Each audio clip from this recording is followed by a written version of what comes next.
Hello, Twisted Humans. Just a reminder that we have a contest going for the punniest review for the month of January and February. So if you would like to be entered to win a merch item of your choosing, please submit those reviews on Apple Podcasts, Stitcher, Google Play, even Good Pods, and we would really appreciate it. We are so excited to see what punny reviews you come up with. Hello, Twisted Humans. Do you find yourself wanting to know more about the latest murder, conspiracy, cult, or haunting? Then this is the podcast for you. I'm Alecia. And I'm Sierra, and this is Twisted and Uncorked.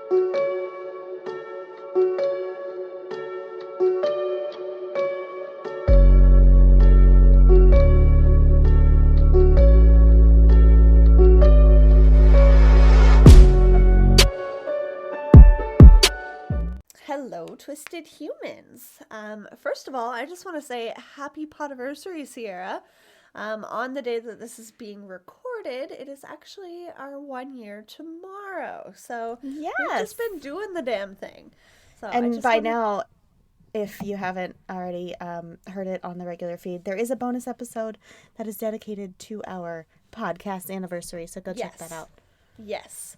And you took my next paragraph, so perfect. Oh, I'm sorry. No, it's perfect. It's perfect. It's like you're reading my mind.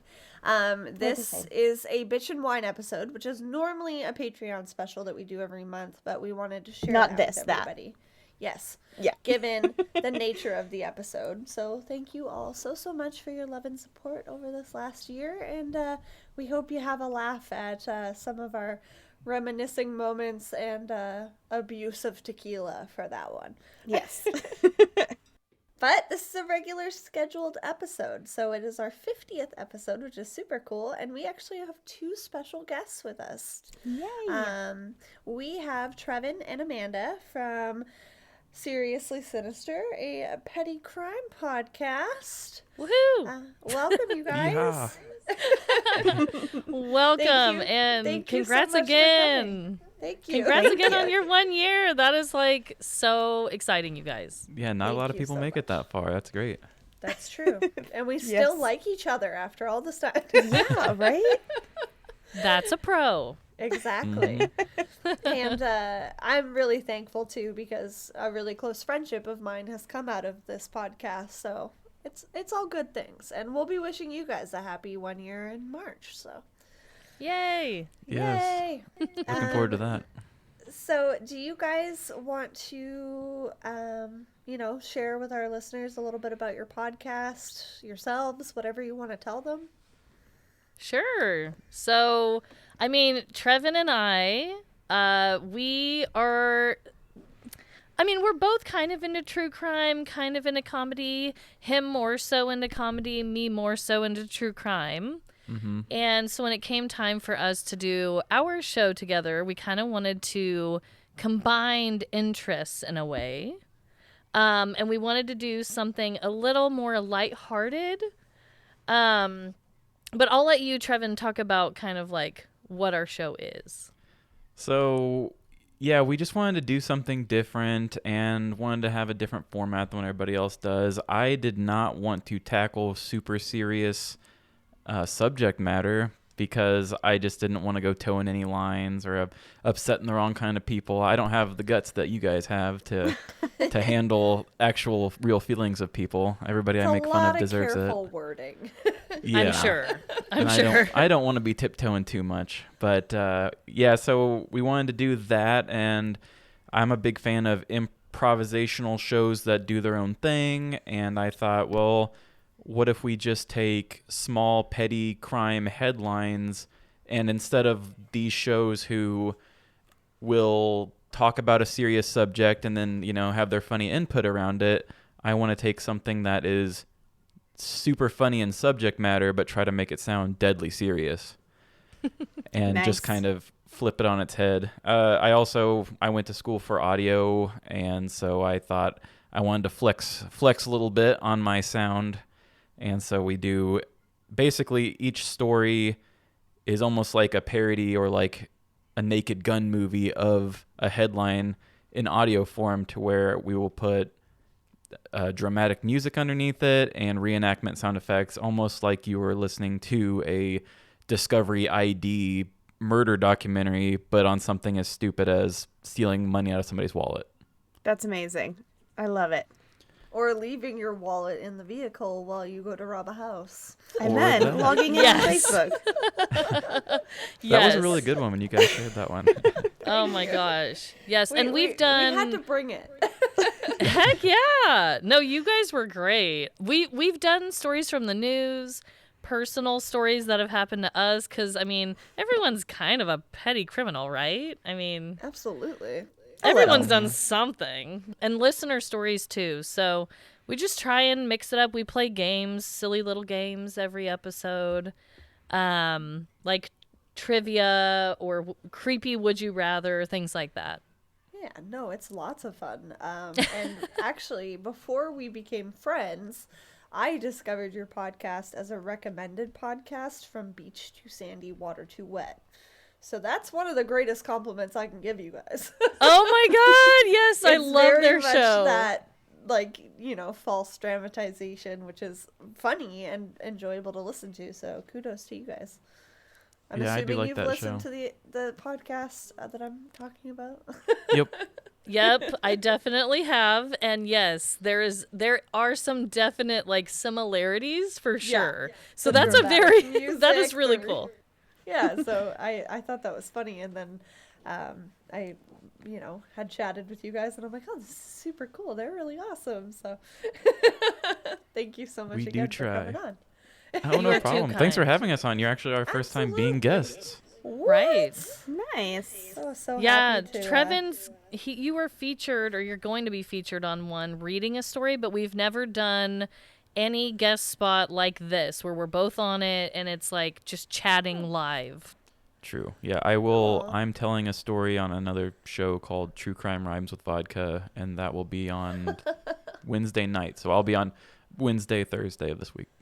Cool. So it'll already be out by the time people hear this. Cool. So Well, go check that out, too. guys. Do they drink vodka on the show? I gotta know, because this is the first time They do. hearing We it. actually they did the podcast, the True Crime Podcast Festival we were at. That's where we met them. And they okay. are very big vodka drinkers, which is what I drank when I was younger, so we definitely bonded on that. And I think one of them, Jackie, was drinking vodka and water most of that night, and I was doing vodka tonics, and I couldn't take that step down to water. Vodka water is the only way that I can drink water. I mean Really? vodka. Oh. Water. Now I'm really intimidated by your giant jug of water. Yes, you should be. I was gonna say, this is why she's in such a good mood all the time. It's the only way I can drink water, y'all. Like, oh my god. Oh Love no, that. but because It has vodka. to be good vodka, though. It can't be like No, I do cheap vodka, gasoline vodka. water, and like a squeeze of lime juice. That's it. Perfect. But Oh. because it dehydrates me so much that I have to have that water with it with every drink. So You are just No, that's really smart. classy. Don't even get it twisted. You are just classy like that. exactly. That's it. And when you say younger, Trevin, do you mean like 16? When I How was old in are my, I'll be 32 in February. Ah. Oh, love you it. old fart. Yeah. I was I'm gonna older say, than we all people have think to I be am. within the same 5-year age range of sorts. Yeah. But it's so funny that it's like in the adult world and even in this community of podcasts, it's like ages nobody even really knows. You have to actually ask if you're gonna try. And You're just figure a it out. voice in the wind. Yes, exactly. But usually when people say younger, they mean like in their 20s. So I was like, you gotta be like in your 20s. So were you 16 when you were drinking vodka? Probably. 16 is probably when I started drinking, but that was actually that was Seagram 7 was what I started on. So I Oh. graduated to vodka. Okay. What's your Do you vodka guys drink choice, Sarah? vodka on your show or just wine mainly? Just wine and sangria.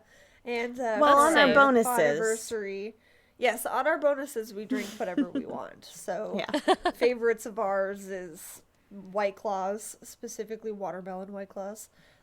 We love Pink Whitney. Pink Whitney is so Pink good. lemonade vodka. That's a favorite of ours.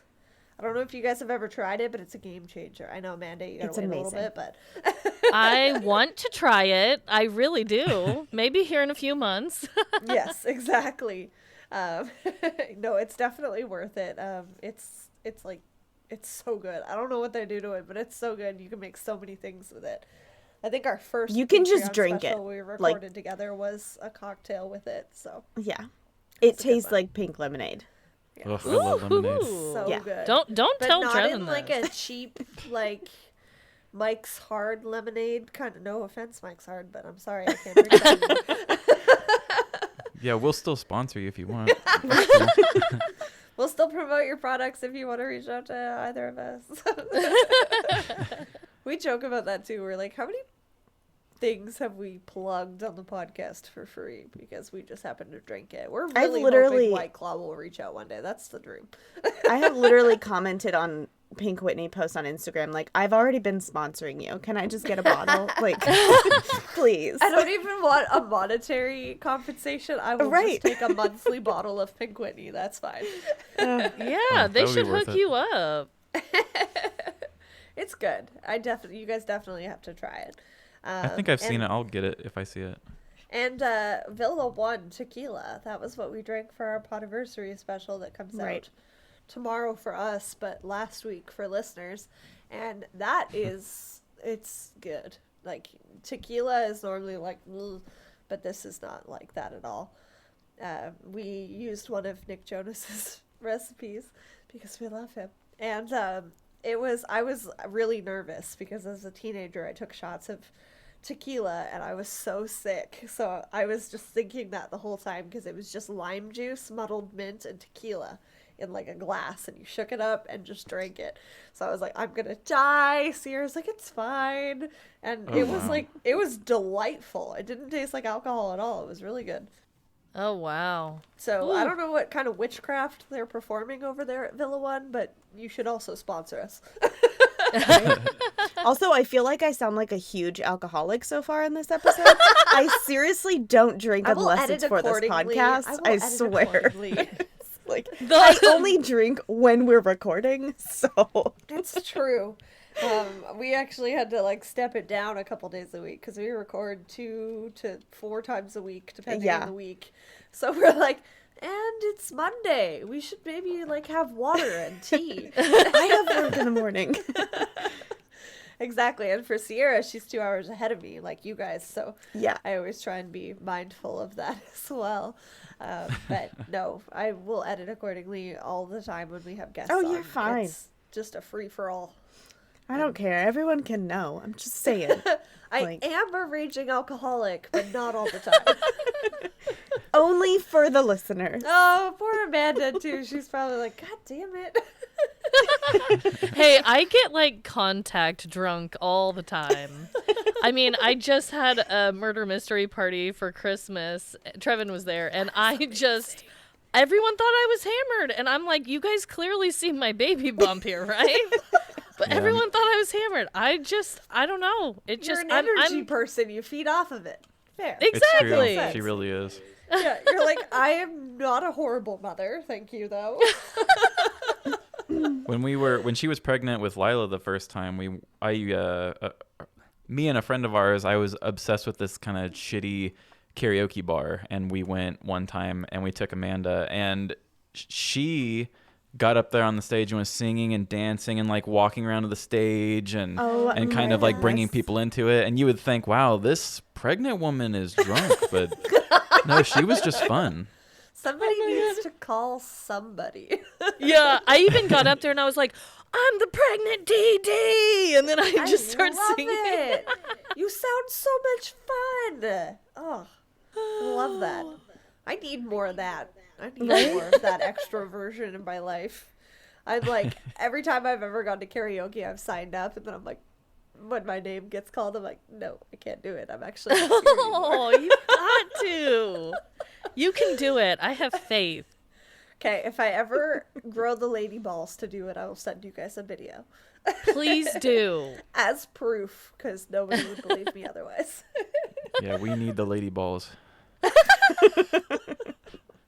And speaking of unbelievable facts, As you guys know, we start all of our shows with a fun fact to share with each other. And because you guys are our guests, do either of you have a fun fact or horrifying fact that you want to share?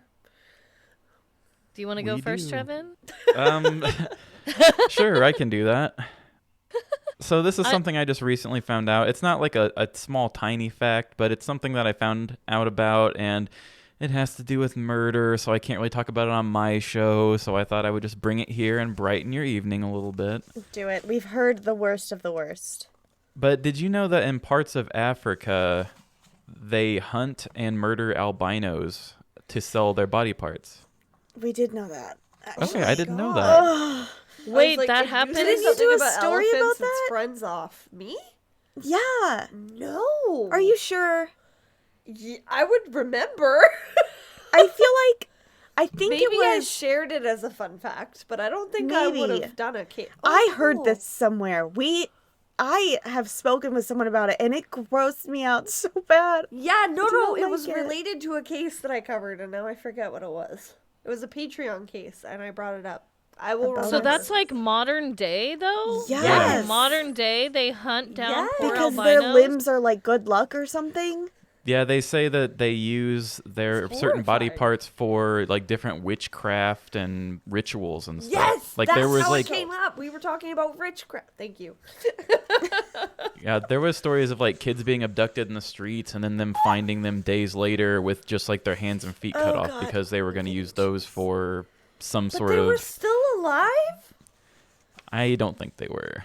But it's just like they. Amanda. I know. I'm like, no, not That's those precious horrifying. albino babies. Oh. Well, And apparently there's actually a higher amount of albino people in Africa than there are in the U.S. and Canada. So I thought that was kind of surprising too. Interesting. It is interesting. So that was I wonder weird. why that is.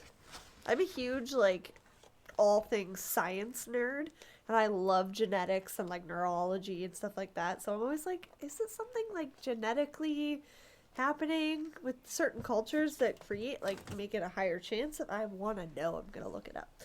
Yeah, I would love to know really more. weird. I just didn't do the digging. No, you were just here to horrify us with your fun fact. It Thank worked. You so much. Yeah. Thanks a lot, Trevin. Whatever I find, though, I'll let you guys know, because I'm actually really intrigued now, because I know that I think it's 0.01% of people or something like that. So Yeah. Mm-hmm. Hey, speaking of amputated limbs, I'm going to jump in here real quick. Because it's a good segue to amputated limbs. Yes. My fun fact is that the NFL player, Ronnie Lott, once had his finger amputated during a game because he broke his pinky finger but wanted to stay. So he told the doctor to just cut it off and wrap it up. Oh, wow. Did you know that, Trevin? That's You're a football new level person. of commitment that I don't understand. Yeah. I know of Ronnie a lot, but I didn't know that. Yeah. He has no pinky. Well, I mean, who really? That's an Yeah, do you overrated really need finger. your pinky, though? For Out of all of promises? your fingers? Yeah, pinky promises. How are people gonna trust you? Never again. For drinking fancy drinks? Hello? And That's having your true. pinky out? That's true. He can never go to high tea. You are correct. You can't go to Hawaii. You can't. This This is a very important finger. Yes. You can't This is a do this really thing bad like. decision. Ooh. I'm suddenly seeing why its video is so finest. important here.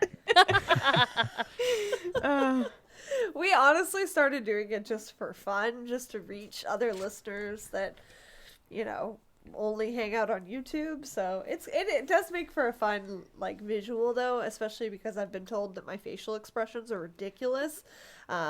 If you guys get the chance to listen to today's episode, watch it, because I was horrified the whole time. It was a haunted episode this year I did for today's release, and I've had haunted shit happen to me my whole life, and I don't know what it was, but I was like, oh my god, no. The whole time. No, yeah, I this wanna whole leave. video thing is fun. It was spooky. Yeah, she covered the Queen Mary, the ship, so. Oh, Very spooky. There was ghost children involved, and I'm out there, so. I do have a spooky fact. Oh, tell us. me your spooky Was that a segue? Okay. Yeah, or what? Okay, so one of my best friends just went to New Orleans, and she went on a tour, and she texted me and was like, "Did you know about this?" So shout out, Molly. But have you guys ever heard of a casquette girl? No. Okay. I don't think so. Apparently, so it's spelled like Casquette, but it was kind of changed to casket girl. It's a whole thing. Anyway, basically, it's women from France were brought to French colonies of Louisiana to marry men. And their name derives from the small chest that they had to carry their clothing from France to Louisiana in. Ugh. But basically, they were only brought there to just be, like, married off to these dudes. What? What a life women had to go through. Rude. And still. I know, right? I told my friend, I was like, okay, great. Another way I didn't know that women were treated poorly. Amazing. You know what? Nobody talked about it because they were like, oh, yeah, duh, of course. Yeah, that just happened. That's fine. Yeah, no, it's fine. fuck. Whatever. That's crazy. Yeah, I hadn't heard of that, but apparently it's like a big... fact, but I hate that for women. Right. I don't know what the appropriate response is there. They were probably also like 12, so yeah, probably. Let that better. resonate. Even better. They were the size of the trunks that they were carrying at the same time. Jesus. I didn't do a huge deep dive on it, but just that fact alone, I was like, what? What a world. Makes you think, though. Yeah, what a world, exactly. Just goes to show you got to appreciate where we are now. Yeah. Where we are going. Yes, Hopefully. exactly. And the potential of where we get to go, exactly. That was a really cool, both of you. Very cool facts. I love that you brought your true crime game. I appreciate that. What's your my fact? fun fact has zero segue from that, so I'm just going to tell you what it was. It is possible to hypnotize most frog species by placing them on their back and gently stroking their stomach. You can hypnotize me like that too, okay? Rub my belly. That sounds so relaxing. Right? I just thought that was really cool. Did you say all frog species? Most frog species. Okay. Well, I know like alligators, that's like if you flip them over and like rub their bellies, they like fall asleep or whatever. How do you know that? Because I went to how do you know half Gatorland. the shit that we do. True. Right. I went to Gatorland on a family trip when I was young. Fun. And they told us. And that you remembered. Did you get to interact with a gator at all? Yes, I held a little baby gator, and they chose my dad out of the crowd to feed the gigantic gators in the water, and they put a big old chicken on a stick, and he just like dangled it over the water, and they jumped out and grabbed it, and it was that sounds crazy. like that scene in Jurassic Park where that megalodon eats that woman out of the air. That's what that sounds like. Yeah, similar. So what part of North Florida were you in? Yeah, it was in Florida. Of course. I don't remember the city it was in. Even but like Disney my mind was World, blown. Don't they have like a gator problem with them like snatching children? Sometimes. That has happened. Did you visit the bath salt museum while you were down there too? No. I'm sure that's God, our trip wasn't that wild, Trevin. fine. But it makes sense though because they're part of the same reptilian species, so to be able to lull them like that makes sense. Mm-hmm. Maybe the hypnotism just doesn't work because it's on a larger scale. It's like, maybe it's they put just me get to a little sleep in a tired. second. Yeah. Well, I mean, what can you really do with a sounds really cute, hypnotized... though. What can you do with a hypnotized frog? I mean, I think it just means you're putting it to sleep, right? You can't be like, I'm going to hypnotize you to stop smoking. You know, like, what do you do? Go to When I sleep. snap my fingers, you're a chicken now. Right. That would be a fun I don't party know. trick, though. If anybody's able to You do can have that, a that'd be frog fun. army like that. Maybe that's how the Frogs are WB frog strange. happened. Yes. They just like stroked his Definitely. belly and then he started singing dubba dubba WB. Oh my god. That's the use for hypnotizing a frog. There you go, Sierra. We just found it. Makes sense. Solved. Give me some I alcohol. love that. And yes, because we've just gone on an alcoholic tangent, today we are drinking a rosé for our wine. Sierra picked up Martin's Pickup Rosé. So This cute. one originates Simple. from Australia, and yes, the bottle is super cute. It's dry yet fruity, and it's made from Grenache grape varietals, and it displays a flavor and aromas of red berries, white peach, and it's easy to drink on its own or basically with any food pairing. Rosé is kind of a win that way. So that is what we were drinking today. That sounds delightful. I assume you showed the bottle. I wasn't looking because I can't I did. minimize my screen. But it was very cute. But I couldn't see what the bottle was, and I thought it was red pickup truck wine, which doesn't exist, by the way. So I went to the liquor store before this, and they were like, I don't know what you're talking about. And I was like, it's this wine. And they're like, are you sure? And I was like trying to show them the picture where they're like, I don't know what that is from that. So Oh my goodness. yes. We let Sierra choose because apologize. I seem to have more of a variety of wines where I am, and she has very limited ones, so that's how we pick them. Right. That's It's I was getting bigger. wondering. The It more is. people who move here, the more wines we get. So It is. I can You've go sent all the me way to some pretty Australia swanky now. bottles. Yeah, exactly. It used to just be California. I was That's gonna it. say we've moved out of California, and hello Yeah. to us, our Australian. Oh my god! Hello to our Australian listeners. That's what We the should all downside move of to drinking Canada. bubbles. We need more wine. Exactly. It's always a sign that you obviously need more wine. Yeah. And I hate to bring us down a little bit.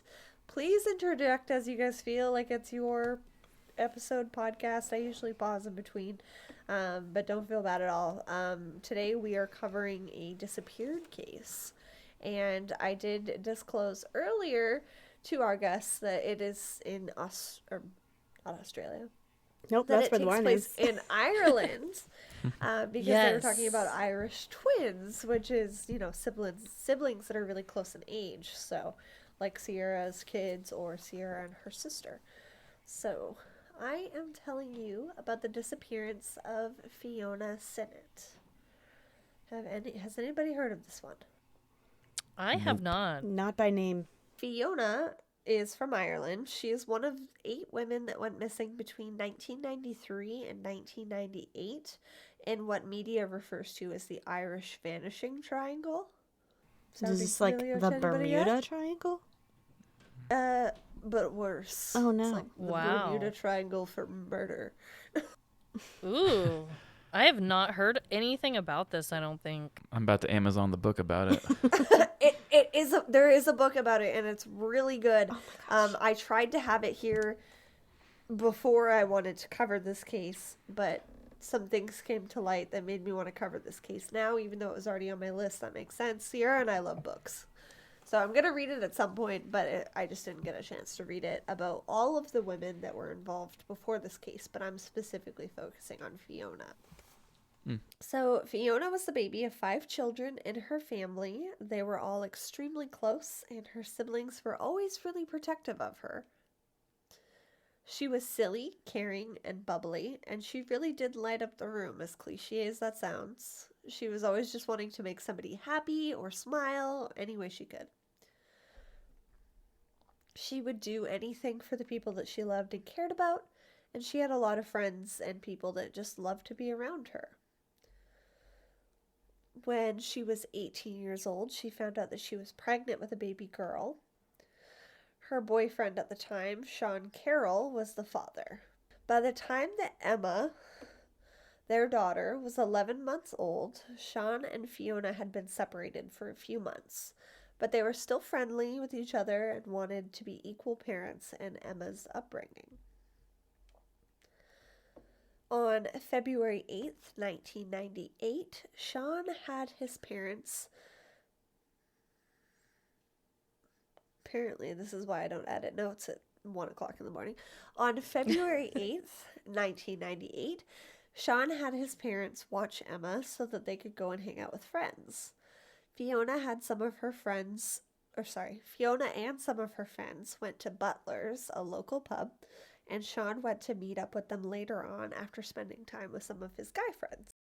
So they were, like, not only co-parenting well, they were, like, buddies. Yes. Okay. Okay, so they were going out together. Yes, to get, like, separate and then meeting up at the end. All evening, Fiona had complained about pain in her arms and in her upper body and chest area. When she went to leave, one of her friends asked Sean if he would walk her home because she was really worried about the pain that she was in. It was only about a 13-minute walk from the pub, but she just felt better asking him to go with her. Why was she in pain? Unknown? We will find out. I was like, I made a look at you, but then I was like, nobody listening to this. That's what I just did. They can't see your eyes. They should be able to hear them through the microphone, okay? I raised my eyebrows, too. No one can hear that. Thank you, Amanda. They should be able to hear it. Yeah. Oh, so was the look supposed to be like a hint? We'll see. Like a, you'll find out. Oh, Yes, exactly. exactly. I'm seeing your eyebrows exactly now. You'll find out. Exactly. When Fiona had left the pub with Sean, they walked towards her rental suite in Wexford, and this would be the last time that anyone ever saw Fiona. She would touch base with her family every couple of days, and they also met for coffee in town every Friday. When she didn't show up... Wait. What? They what? So her family would touch base with her every couple of days, and they met for coffee in town every Friday. Before this? Yes. Okay. I thought you were saying they never saw her, but they met for coffee. I was like, that doesn't You're make like, sense. bitch, what? Meeting for Yes. coffee is like a cute little tradition, though. Right. Especially like because that. they're a few towns away from each other. And this is the days before cell phones were regularly available, especially in Ireland. So she didn't have a cell phone. So she would either contact her parents via landline, or they would just schedule meetups and phone calls so that they would always be in touch. When Fiona hadn't shown up for the second Friday in a row, and it had been about 10 days since they had last heard from her, they became extremely worried, and Fiona's father, Pat, called her in as missing. Since Sean was the last person to see Fiona, he was the logical first person for interviewers to talk to.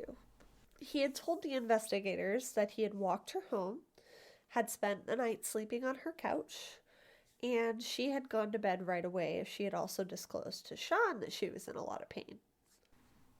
The next morning, when Sean went to say goodbye to Fiona, she was already awake and still in a great deal of pain.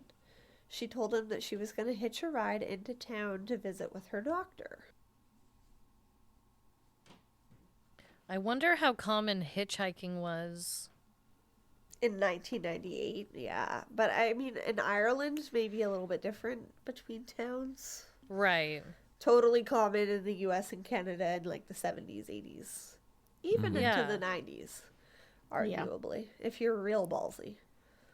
Yeah. And you said it was her arms and legs, or just her arms? Just her arms and her upper body. Upper body, okay. When Fiona left, Sean also left, and he was picked up by his mom, who was waiting outside, and went back to their family home. He was going to spend time with Emma, because his parents had been watching her the night before taking her home himself. Looking into this, though, there was no record of Fiona ever seeing a doctor in town, nor had anybody reported seeing anyone matching her description hitchhiking. Nor had her baby daddy reported her missing when he was supposed to be sharing custody. I'm suspicious of this guy, okay? I don't like it. Me too. Right? It's always the man. Right? I mean, not always, but in this case, probably. But I mean, allegedly, because I don't. Yeah, this is a disappeared case, so usually that means at the end we don't know what happened, which sucks. Exactly. Ugh. That's why it's a bummer. I was like, I love them, and I was like, I want them to come on, but I was like, we spin a wheel for our categories, and it just happened to be a disappeared case. I'm sorry, the wheel said disappeared. Okay. We won't blame you. We blame the wheel. Okay. And the man. Appreciate that. And the man. And the man. Yes, exactly. When police searched her apartment, they found that it had been stripped of all personal items.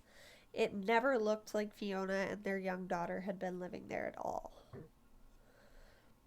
They canvassed the neighborhood and talked to Fiona's landlord, and after talking to a few neighbors, they had told them that a number of black garbage bags were seen outside of Fiona's rental apartment a few days prior, but they had since been picked up.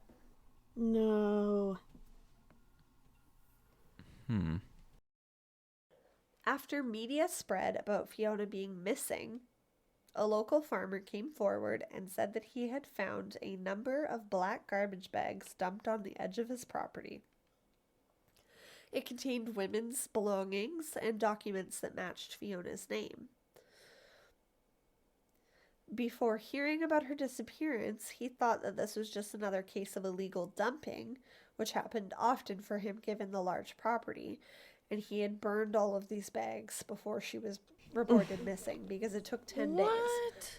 Oh my god, no. The farmer burned the bags? Yes. Why? So this happened quite often on his property, so he was just used to burning people's garbage that they dumped. Nope. If this happens quite often on your property, then you call the police every time because you're fed up. Now I'm suspicious of the farmer. Who is also a man. A man. It's true. It's true. Keep all of these things in mind. He seemed genuinely upset that because he had no idea about Fiona's disappearance, but he wanted police to at least know that piece of information.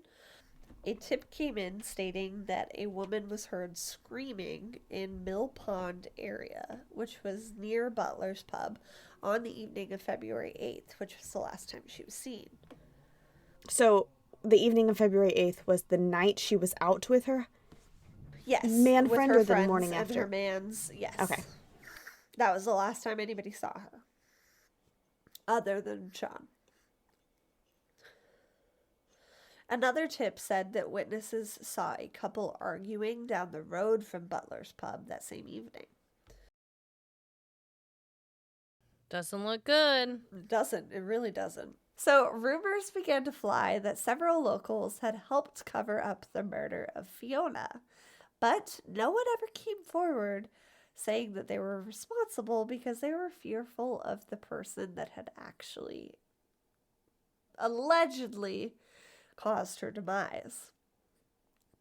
Fiona's daughter's first birthday and her sister Diane's 21st birthday were both to be celebrated late in February.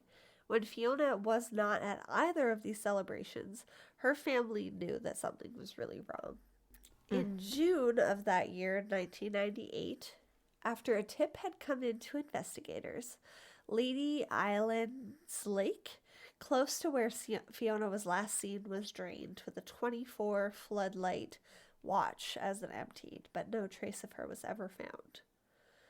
In 2001, a man allegedly suspected of helping dispose of Fiona's body died of an overdose. Who are these people? It doesn't name names. Oh my gosh. Why are there so many alleged? Are they awful people? I don't like this. They are awful. Sorry. I mean, Like, it was a rumor? 19-year-old girl's murder cover-up. Well, I mean, even the rumors, like, how many people in Ireland do they just... Yeah, that guy's probably a murderer. We're just not going to name who they are, though. Like, what the fuck is happening over there? One person is responsible, and everybody's afraid of this one person. So okay. But there's not one person that's saying who the one person is. Exactly. He so who it's must like... not be named. Yes, yeah. Exactly. He's Voldemort. Is basically what I'm gathering. Okay. Many people believed that the guilt was too much for him to live with, and that's why he had overdosed purposely, but we all know, especially Sierra and I, who are covering The Pharmacist on Patreon right now, that overdoses happen accidentally very often. So it's hard to say. Talk about it. Did you say we don't talk about that? I said I don't want to talk about it. Oh, It stresses me out. Our Patreon shit all the time. What are you talking about? I Don't talk about our Patreon. I don't want to get too into soon. it It was right yesterday. now. Okay? I know. I understand. I know. It's too soon. It pisses me off. I'm tired of overdoses. I know. I'm with you.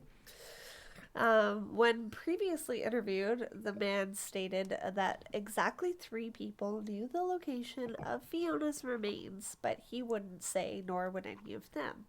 But he had died before they got a chance to interview him for a second time. What are the laws over there? Because, I don't think you're supposed to withhold evidence. If you just know where her body is, what the fuck is happening in Ireland? I don't know. In 1998, I don't know. And did you say this is a small town? Yes. Okay. It sounds like it. So. Yeah.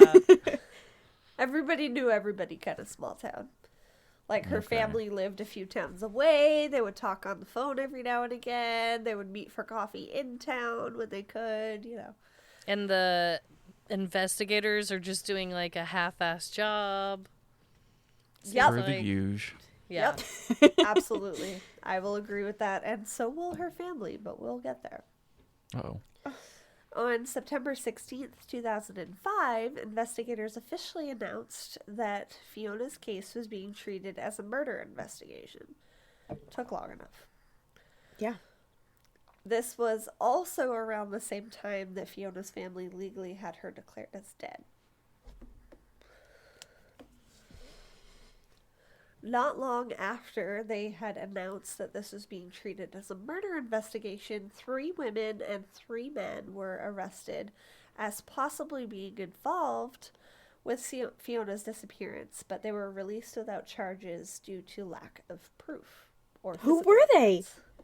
They don't know. What is happening in Ireland? God damn it! Disclose somebody's name to the press if they've not been proven to have something to do with it. Because look, that's not how it works in America. No, we drag everybody under the rug. Yes. Okay? Everybody. Well, in Ireland, if I told you the amount of articles that I looked through to try and find these people's names. I believe you. I'm just saying Ireland is weird. Yeah, you knowing me, I was 21 articles, and I'm like, for fuck's sakes, I already know it's 3 women and 3 men, but who are they? Wow. It sounds like Ireland's media is a lot less invasive than ours. It really, you know what? I totally thought the same thing, because all of the information on this case is very similar across the board, but certain things have come up over the years that have made it like a little tidbit here, a little tidbit there. And it's like, well, just fucking tell me what is going on. Right. And, we're just nosy in America, okay? That's true. We just want to know. There's no reason to know. If they didn't do it, there's no reason to know. Yeah. Yeah. So it's like, if I can share information with a platform that somebody might know something, great. I understand that the chances of that are limited given 2% of our listeners are in Ireland, but still, I mean, there's a chance, but I'm like, for fuck's sake, just tell me who these people were. Because I guarantee if they have something to possibly do with somebody's disappearance, but they're not proven, they're still shitty people. Right.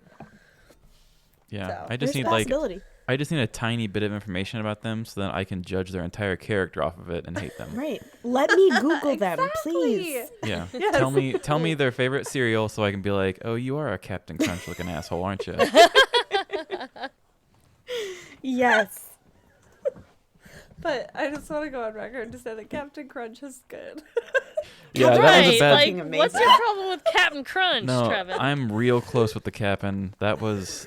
That was the first one that came up in my head, and I take it Trevin all might back. not like me after this, but I actually really like Captain Crunch. I like Yeah, you Captain gotta- Crunch.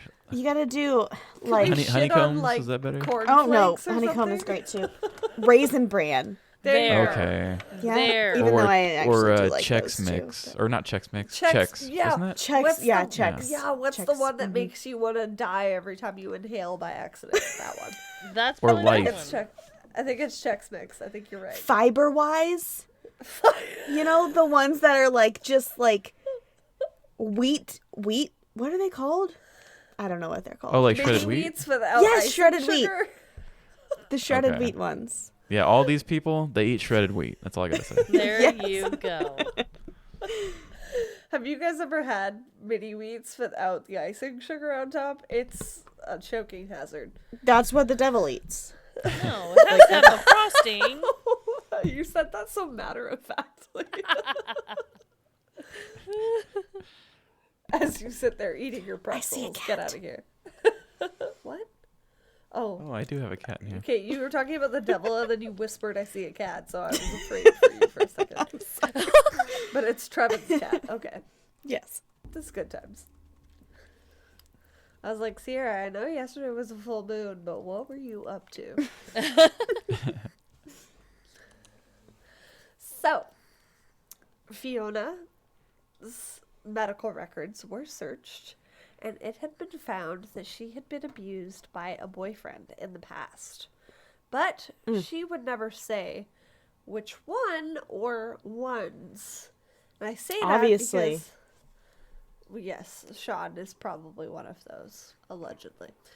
But women that date abusive men typically have the habit of dating more abusive men, and I say that as a woman who has done such things, so I'm not judging at all. It's just, Right. it's like, yes, find assholes and they gravitate towards you. It's not your fault. So, over the years, she had had multiple hospital visits and would not say what had happened to her. Her medical records are backed up with several broken bones, gashes, and bruises. Many of the investigators believe that this was the pain that Fiona was experiencing the night that she went missing. It was due to Was she in a relationship? abuse. No, but she was still co-parenting with Sean. Okay, then that's it. Like, there you go. Case Yeah. closed. It's And Sean. in my personal opinion, Sean is a piece of shit. But Sounds like it. Allegedly. So, yeah, allegedly, he's a piece of shit. But there's got to be a reason they're not together anymore. I'm just saying. And he's been, like, not helpful at all in terms of this investigation. It was her father that reported her as missing. Like you said, Sierra, he's co-parenting with this woman, and he's not, like, alarmed that she hasn't been heard from in 10 days. Fuck you. Right. But yes, her medical records show that she has had a string of abusive relationships and has unfortunately experienced such. One of Fiona's friends stated that one assault was so brutal that the person could have been jailed for a really long time, but Fiona refused to report it. Which again comes from a place of fear, retaliation. Just fucking report it. They're not worth it, I promise you. Nothing bad is gonna happen. They suck. Actually, I can't say that because there's been cases where bad shit has happened. But just report things. Report it and hide at your best friend's house. You'll be fine. Exactly. I'm sorry, but this, I feel for her. That's why I chose this case at the last minute. That and her 25th anniversary of being missing is coming up in not even a month. So, in September 12th, 2008, after 10 years of being missing, Fiona's family had a plaque hung in her honor at a local cemetery near where she was last seen missing. It was bolted to a rock wall in a garden, so it was like a little memorial space for her. Her family was going to hold a memorial service for her, but when they went to reveal the plaque the next day, they found that it had been stolen. Like, literally ripped from the wall. It's annoying because it could be an asshole who killed her, or it could be an asshole who's just like, ha ha ha, let's do this. Exactly! Why are there so many assholes? Like, this is a grieving family. Fuck you, either way. Yeah. In 2015, Fiona's family arranged their own private dig and hired a private investigator. They had received a tip on Facebook 2 years prior, and investigators never acted on it. They were fed up, and they took matters into their own hands. So like you said earlier, Trevin, nothing is happening fast enough. So they're like, good fuck job, this. investigators. We're going... It doesn't matter if you're in Ireland, Canada, or the U.S. We all agree. Same. Yeah. So they needed to take matters into their own hands, and they hired a private investigators.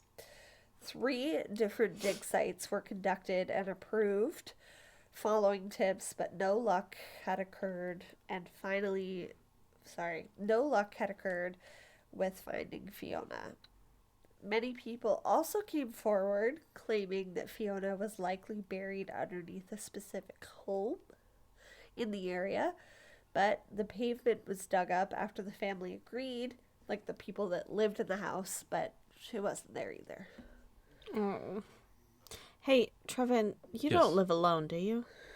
No, Okay.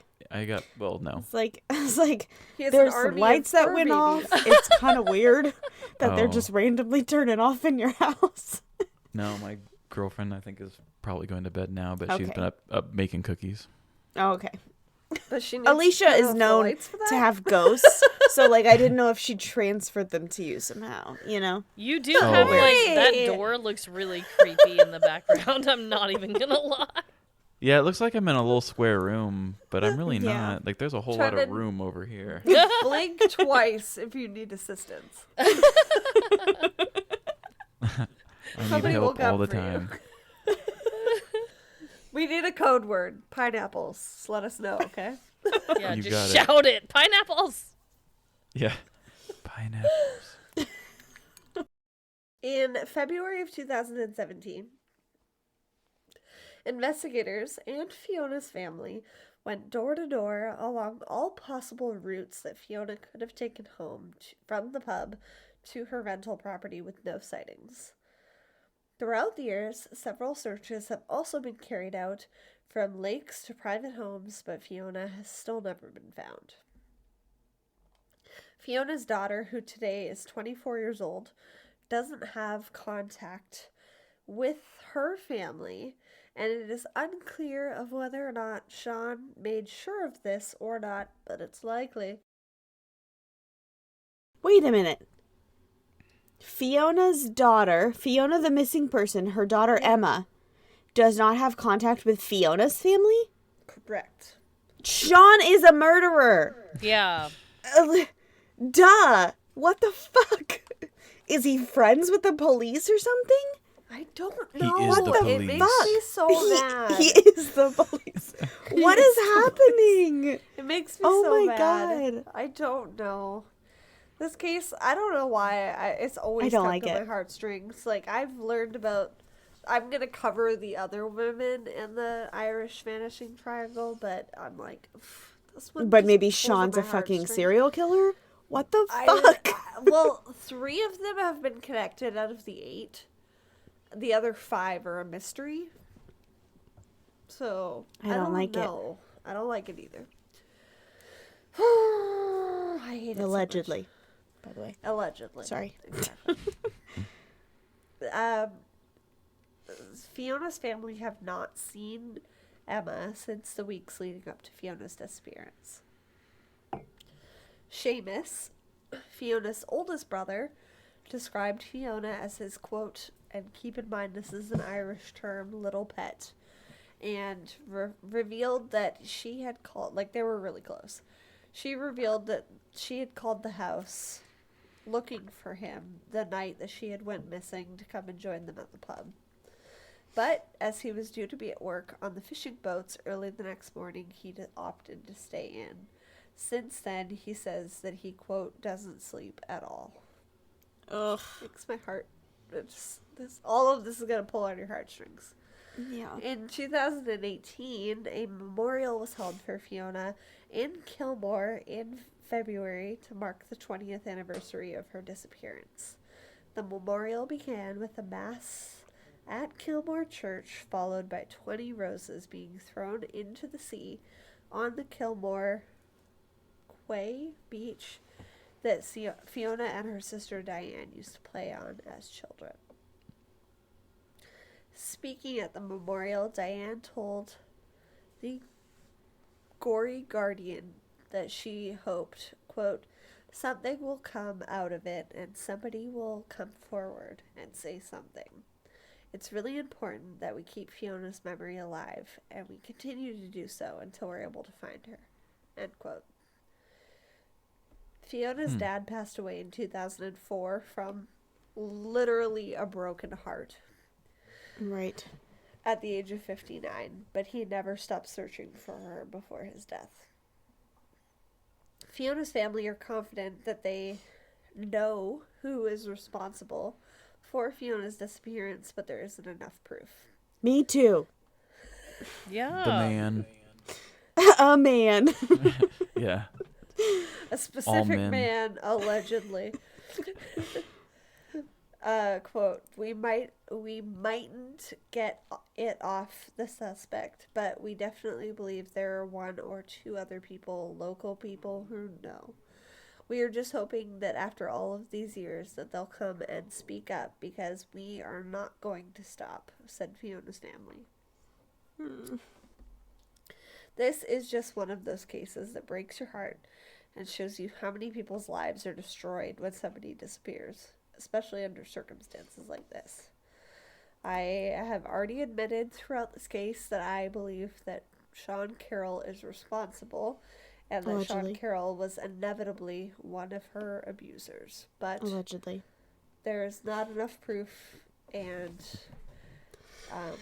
he may have more ties than we believe. So, as a sucks. person who co-parents, I Yeah. fucking hate this. Okay, like, it is very hard to co-parent.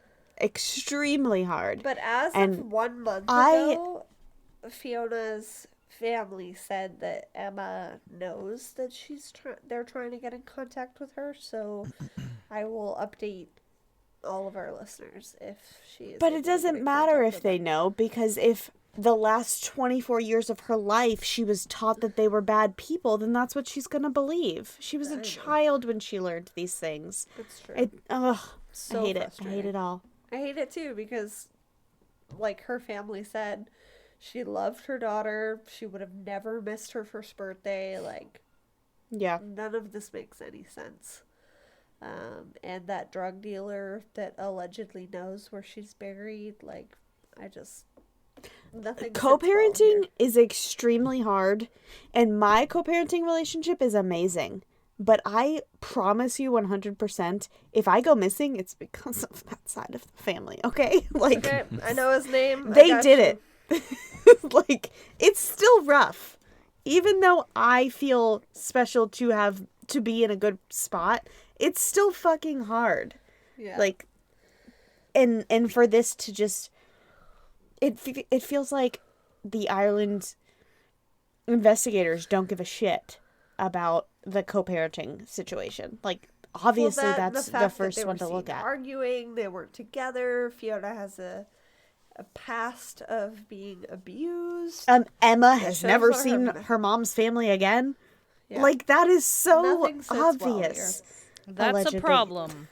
I'm sure we can all agree that we think Sean Carroll allegedly has something to do with it.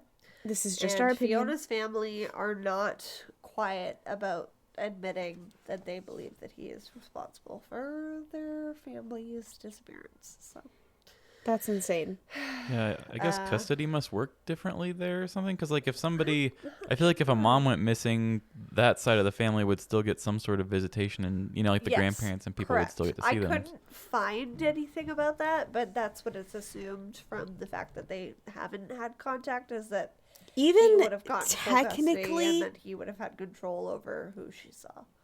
technically though, in America, like, I mean, I think there would be a bigger investigation into this, but technically in America, grandparents are only allowed or guaranteed, I guess, 2 weeks of every year visitation for a child. So, Oh, wow. Oh, Yeah. really? I didn't know Yeah. that.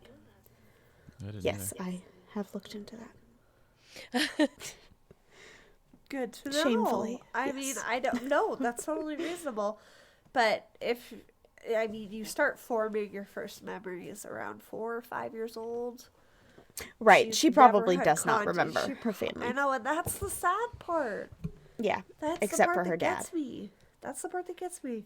She only knows her dad, who's a shit stain. Allegedly. Yeah, he really must be, because why? Even if you had nothing to do with it, you would feel sad and whatnot for missing your co-parent and whatnot. You would want your kid to at least know that other side of the family. They seemed like friends. Yeah. It's so weird. Exactly. Yeah. It wouldn't make sense to me if he didn't do something to I think that they argued Fiona about, this is my opinion, and it's shared amongst some sources, but they're not reputable sources, so I didn't share it. But I think that they got into an argument about her sharing the fact that she was in pain with her friends publicly, knowing that he had caused that pain. And they had gotten into a fight. He had killed her accidentally or on purpose, hidden her body. Somebody saw it. He was like, look, I know people. You better not say a fucking word. And swept it under the rug. Yeah. He went into her house. He got rid of all of her personal belongings. Yeah, like who else would have had access to her house? And if there wasn't forced entry. Yeah. Right. Exactly. Who else would have had an entry? If I was to make my own theory on what you gave me, it would be, I mean, still that he did it, but not so much for the physical pain thing, because I can't imagine, and I don't know her friends, but I can't imagine me telling my friend's ex-boyfriend to take her home if I thought that that ex-boyfriend was going to hurt her. I think there's a pretty good possibility that they weren't together, and so Fiona was like flirting with somebody that night, and he was like, I'm not fucking having that.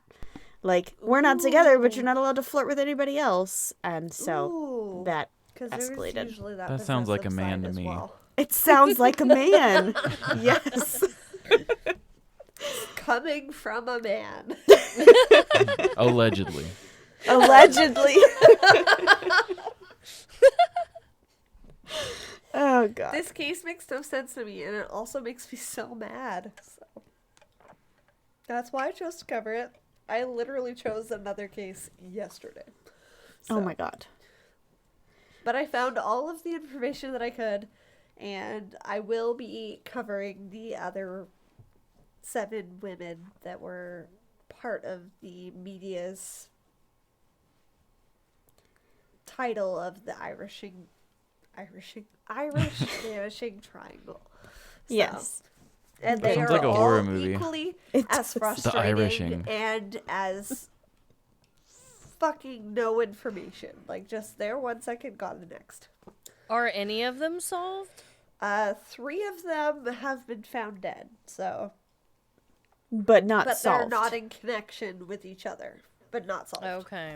And how 3 big did you say this found. triangle is? Like, it's all in the southern parts of Ireland, so within 150 kilometers. I don't. Let me I would assume because I don't want to. Ireland say it doesn't use miles. I think it is kilometers, but I don't want to say it incorrectly. The only people who use miles is America. America is dumb. We're special. Yeah. And I don't want to say what I was going to cover because I'm still going to cover that at some point. Okay. I assumed. Yes, within 150 kilometer radius. yeah. But yes, that was my depressing episode, and you guys were fucking troopers for it. So Oh, hey. That so was much. depressing. We have a way of making things fun. Can you make a depressing, or sorry, we have unsolved and disappeared. Can you make either of those not depressing? No. I No. mean, they are still depressing, but you know, we're moving on. I think we made the guess. episode fun. Is that bad? Did we fail for not making it more No, sad you for guys you? made the episode long. Right. You made the episode I feel more fun bad than we could have for on our making own. it "quote unquote" fun. Yeah. Yeah, me too. But, you But know, we're still here to put out a show, so yeah. People true. know now. People Yeah. know. Yeah. people know about the case. That's what matters because so many people haven't heard of it. So And your baby knows too. Did your Yeah, baby my kick? I was my gonna baby say, are just they kicked the kicking shit you? out of me. It's like, whoa. Is your future petty criminal kicking you? Yeah. whoa, I hadn't really felt much action until right then, and it was just like, bah! It's like, whoa. It's baby's first assault. Oh, making himself known though. He's like, hey, this case sucked, and I had to listen to the whole thing. Thanks, Mom. Oh. Thank you guys so much for being here today and powering through a kind of somber episode. You guys were great sports about it, and we're so lucky to call you guys pod fans. So yes, we love it. So great to finally talk to you and see your faces. Yes. Yeah, this has been nice. Fur babies and all. Get out of here. Thank you guys so much for listening. We will be back next Tuesday for another episode. And in the meantime, keep it twisted. Thank you for listening to Twisted and Uncorked Podcast. Remember, if you like the show, to go leave us a 5-star rating and review. We couldn't do it without you guys. Now stay tuned to hear about another cool podcast. Hey everyone, if you like true crime stories mixed with a bit of sarcasm and personal opinion, then come check us out. We are Beth and Christy from Crimes and Closets. We tell each other stories of real crimes as we hide in our closets, 850 miles apart, from our children and the world with drinks in hand. So if that sounds fun to you, come join us in our closets every Monday. And always remember, the world is scary, people suck. Hide in your closets.